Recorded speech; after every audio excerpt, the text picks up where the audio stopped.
샬롬 유 선생의 구속사 천국열차 유도수 목사님의 신구약 성경 파노라마를 낭독하는 시간입니다. 지금은 요한복음 파노라마 20장 19절에서 31절까지입니다.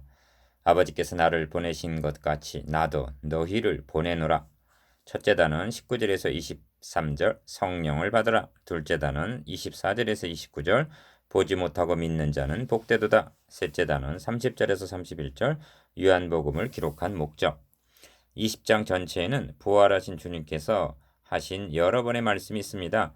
여자여 어찌하여 울며 누구를 찾느냐. 15절 너는 내 형제에게 가서 너희 하나님께로 올라간다 하라. 17절 나도 너희를 보내노라. 21절 보지 못하고 믿는 자들은 복되도다 하십니다. 29절 본문단은 부활하신 주님께서 제자들에게 나타내신 것과 8일 후에 도마에게 나타내신 내용입니다. 핵심은 아버지께서 나를 보내신 것 같이 나도 너희를 보내노라는 21절 말씀이 있습니다. 주님은 이를 위해서 저들을 3년 동안 훈련을 시키셨던 것입니다. 도표를 보시면 나도 너희를 보내노라를 중심으로 성령을 받으라 하시고, 첫째 단은 보지 못하고 믿는 자는 복되도다 하시면서 둘째 단은 복음서를 기록한 목적을 말씀합니다. 셋째 단은 첫째 단은 19절에서 23절 성령을 받으라. 1.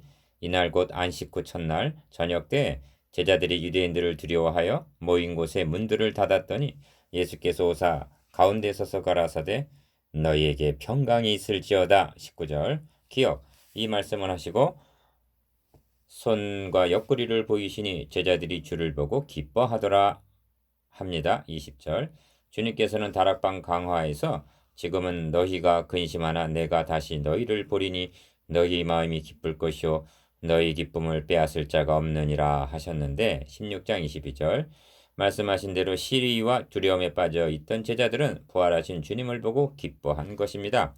이 장면을 누가복음에서는 내 손과 발을 보고 나인 줄 알라, 또 나를 만져보라, 영은 살과 뼈가 없으되 너희 보는 바와 같이 나는 있느니라, 이 말씀을 하시고 손과 발을 보이시나 저희가 너무 기쁨으로 오히려 믿지 못하고 기이 여겼다고 말씀합니다. 누가복음 24장 39절에서 41절 2. 예수께서 또 가라사대 너희에게 평강이 있을지어다. 아버지께서 나를 보내신 것 같이 나도 너희를 보내노라 하십니다. 21절 요한복음은 와 보라 1장 39절 나를 조치라 하고 1장 43절 모으시는 것으로 시작하여 나도 너희를 보내노라 하고 파송하시는 것으로 마치고 있는 구조로 되어 있습니다. 하나님께서는 어찌하여 자기 아들로 고난 당하시기를 원하셨는가? 여호와께서 그로 상함을 받게 하시기를 원하사 질고를 당케 하셨은즉 그 영혼을 속건 제물로 드리기에 이르면 그가 그 씨를 보게 되며 한 이사야 53장 10절 씨가 퍼지게 하기 위해서였던 것입니다. 대적자는 독생자를 죽이면 자신들이 승리하는 줄로 알았으나 이제 작은 예수가 11사도 120문도 수만 명 사도행전 21장 20절 수백만 명 수천만 명 수억만 명을 파송하게 이른 것입니다. 이는 일찍이 아브라함에게 하늘을 우러러 뭇 별을 셀 수 있나 보라 너의 자손이 이와 같으리라 하신 창세기 15장 5절 약속이 예수 그리스도에게서 성취되고 있는 것입니다. 모이는 교회만 알고 세상을 향해 보내심을 알지 못하면 자기 중심적이고 이기적인 집단이 되고 맙니다. 맛 잃은 소금처럼 무기력하게 되어 사람들에게 밟히게 됩니다. 기억. 이 말씀을 하시고 저희를 향하여 숨을 내쉬며 가라사대 성령을 받으라. 너희가 네 죄든지 사하면 사하여질 것이요 네 죄든지 그대로 두면 그대로 있으리라 하십니다. 22절에서 23절 주님의 말씀은 두 마디로 되어 있는데 첫째는 성령을 받으라는 말씀이고 둘째는 네 죄든지 사하면 사하여질 것이요 하신 말씀입니다. 먼저 성령을 받으라 하신 말씀입니다. 이 점에서 문제가 되는 것은 제자들이 성령을 받은 시점이 이때냐 오순절이냐 하는 문제입니다. 주님께서 성령을 받으라 하셨으니 성령을 받은 것으로 보아야만 합니다. 그런데 주님은 사도행전 1장에서 예루살렘을 떠나지 말고 내게 들은 바 아버지의 약속하신 것을 기다리라. 오직 성령이 너에게 임하시면 하고 말씀하셨습니다. 사도행전 1장 8절 그러므로 여기에는 세 방면의 의미가 있다고 여겨집니다. 첫째는 나도 너희를 보내노라 하신 문맥적인 의미입니다. 주님께서는 이 말씀을 하시고 성령을 받으라 하신 것입니다. 그렇다면 제자들을 파송하시되 빈손으로 보내시는 것이 아니라 성령과 네 죄든지 사하면 사하여질 것이요 한 그러한 능력과 권세를 주셔서 보내신다는 점을 주지시키기 위해서라는 것이 문맥적인 의미입니다. 물론 성취는 오순절 이후입니다. 둘째는 구속사적 의미입니다. 주님은 그냥 성령을 받으라 하신 것이 아니라 숨을 내쉬며 성령을 받으라 하셨습니다. 이 행위는 우리로 하여금 흙으로 사람을 지으시고 생기를 그 코에 불어넣으시니 생명이 된지라 한 창세기 2장 7절 첫 창조를 연상하게 합니다. 주님께서는 이 행위 계시를 통해서 복음 전파는 성령으로 거듭나게 하는 재창조의 역사임을 깨닫게 하시기 위해서라 할 수가 있습니다. 셋째는 상황적인 의미입니다. 성령이 강림하셔서 제자들과 영원토록 함께 하신 것은 분명 오순절 이후입니다. 그래서 7장 39절에서는 예수께서 아직 영광을 받지 못하신 고로 성령이 아직 저희에게 계시지 아니하시더라 한 것입니다. 그런데 제자들은 지금 유대인들을 두려워하여 19절 안으로 문을 걸어 잠그고 있는 상황인 것입니다. 그런 제자들에게 나타나신 주님께서 오순절을 기다리라고만 하실 수가 있단 말인가? 성령이 강림하시기까지는 50일을 기다려야 하는 것입니다. 성령의 역사는 상황에 따라 구약시대에도 있어 왔습니다. 그 기간 동안 제자들을 견고케 하고 견인한 것은 바로 주님께서 숨을 내쉬며 성령을 받으라 하신 힘이었다는 점입니다. 니은 그러므로 너희가 네 죄든지 사하면 사해질 것이요 네 죄든지 그대로 두면 그대로 있으리라 하신 23절 사죄의 권세는 그들 속에 내주하시는 성령의 권세인 것입니다. 보냄을 받은 전도자들이 나가서 진리의 말씀 곧 구원의 복음을 증거하는 현장에는 믿고 거듭나고 죄사함을 받는 자가 있는가 하면 배척을 하여 하나님의 독생자 이름을 믿지 아니하므로 벌써 심판을 받은 것이니라 한 3장 18절 정죄를 받을 자도 있으리라는 말씀입니다. 이를 인식한다면 복음 전도자에게는 엄청난 책임이 있음도 깨닫게 되는 것입니다. 바울이 내가 복음을 전할지라도 자랑할 것이 없음은 내가 부득불할 일임이라 만일 복음을 전하지 아니하면 내게 화가 있을 것이미로라 한 고린도전서 9장 16절 고백은 이 책임을 통감했기 때문입니다. 디귿 그래서 주님께서는 제자들의 파송을 아버지께서 나를 보내신 것 같이 하고 하나님께서 자신을 보내신 것과 동등한 권위로 말씀하시는 것입니다. 13장 20절에서는 내가 진실로 진실로 너희에게 이르노니 나의 보낸 자를 영접하는 자는 나를 영접하는 것이요 나를 영접하는 자는 나를 보내신 이를 영접하는 것이니라 말씀하셨던 것입니다. 둘째 단원 24절에서 29절 보지 못하고 믿는 자는 복되도다. 3.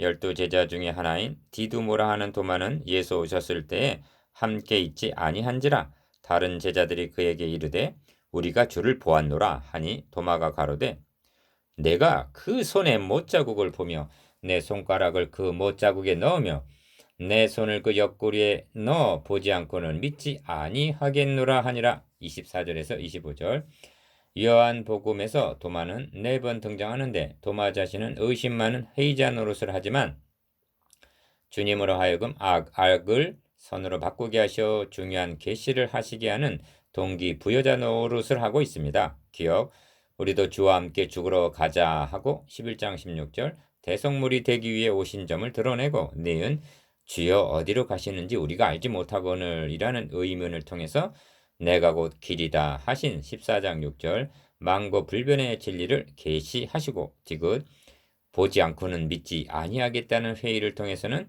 보지 못하고 믿는 자들은 복되도다 하신 20장 29절 믿음으로 사는 길을 계시하십니다. 4.